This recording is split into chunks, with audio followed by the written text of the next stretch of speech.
23 जुलाई को finance minister Nirmala Sitharaman संसद में बजट पेश करने जा रही हैं। चुनाव के बाद मोदी सरकार का ये पहला बजट है और माना जा रहा है कि मोदी सरकार इस बार आम आदमी को कुछ बड़े तोहफे दे सकती है, क्योंकि इस बार लोकसभा चुनाव के नतीजे सरकार के लिए कुछ अच्छे नहीं रहे हैं और आने वाले महीनों में हरियाणा, महाराष्ट्र और झारखंड में विधानसभा चुनाव भी होने वाले हैं। ऐसे में जानकारों का मानना है कि भाजपा बजट के जरिए वोटर्स को खुश करने की कोशिश जरूर करेगी, लेकिन इस बार बजट में जिस चीज पर सबसे ज्यादा निगाहें टिकी हैं वो है इनकम टैक्स बेनिफिट्स को लेकर। और ऐसे कयास लगाए जा रहे हैं कि इस बार इनकम टैक्स में सरकार सैलरीड एम्प्लॉइज को 7 तरह के फायदे दे सकती है। तो चलिए डिस्कस करते हैं कि इस बार बजट में सरकार आम आदमी को टैक्स में कौन कौन से फायदे दे सकती है। नमस्कार, मैं हूं भूपेंद्र सोनी और आप देख रहे हैं अनकट। सबसे पहले बात करते हैं स्टैंडर्ड डिडक्शन की। 2018 के बजट में पहली बार सरकार ने स्टैंडर्ड डिडक्शन को इंट्रोड्यूस किया था। तब इसकी सीमा थी 40,000 रुपए, लेकिन 2019 में सरकार ने स्टैंडर्ड डिडक्शन को बढ़ाकर 50,000 रुपए कर दिया था, लेकिन 2019 के बाद से इसमें कोई बढ़ोतरी नहीं की गई है। ऐसे में ये उम्मीद की जा रही है कि इस बार के बजट में सरकार स्टैंडर्ड डिडक्शन को बढ़ाकर 70,000 रुपए कर सकती है। अब स्टैंडर्ड डिडक्शन बढ़ेगी तो सैलरीड एम्प्लॉइज को तो इसका सीधा फायदा मिलेगा ही और टैक्स में थोड़ी कमी भी आएगी।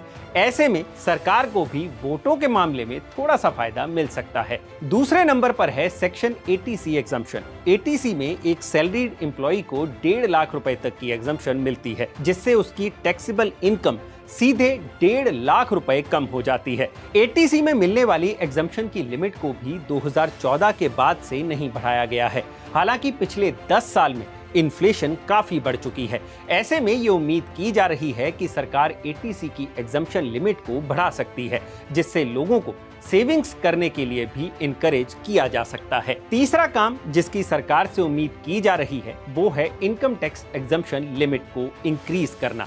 यानी अभी फिलहाल जहां 3 लाख तक की इनकम पर कोई टैक्स नहीं देना पड़ता, वहीं सरकार इस लिमिट को बढ़ाकर 5 लाख रुपए तक कर सकती है। और अगर ऐसा होता है तो 8.5 लाख तक की सैलरी वाले इंसान को कोई टैक्स नहीं देना पड़ेगा। अगर ऐसा होता है तो इसका फायदा आम आदमी को तो मिलेगा ही, बल्कि सरकार को चुनाव में भी इसका फायदा मिल सकता है। चौथे नंबर पर है NPS यानी नेशनल पेंशन सिस्टम में अहम बदलाव करना। इसके लिए सरकार सेक्शन 80CCD1B के तहत additional income tax deduction limit को बढ़ा सकती है। इसके अलावा मैच्योरिटी के वक्त टैक्स फ्री विथड्रॉल लिमिट को भी बढ़ाया जा सकता है, जिससे ये EPF के लेवल को मैच कर पाएगा। बजट में जिस पांचवी चीज की सरकार से उम्मीद है वो है टैक्स रेट रिडक्शंस। सरकार चाहती है कि लोग न्यू टैक्स स्ट्रक्चर पर शिफ्ट हो जाएं, लेकिन ऐसा होता नहीं दिख रहा है। ऐसे में ये उम्मीद की जा रही है कि सरकार टॉप टैक्स रेट को 30% से कम कर 25% कर सकती है। हालांकि ये भी माना जा रहा है कि सरकार 30% का टैक्स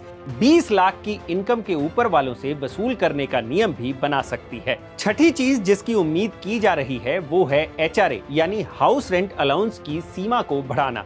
पिछले कुछ सालों में शहरों में रेंट काफी बढ़ता जा रहा है। ऐसे में सरकार HRA की लिमिट को बढ़ाकर लोगों को थोड़ी राहत दे सकती है, ताकि उन्हें ज्यादा टैक्स ना देना पड़े। सातवां, सरकार मेडिकल इंश्योरेंस प्रीमियम्स की डिडक्शन लिमिट को इंक्रीज कर सकती है।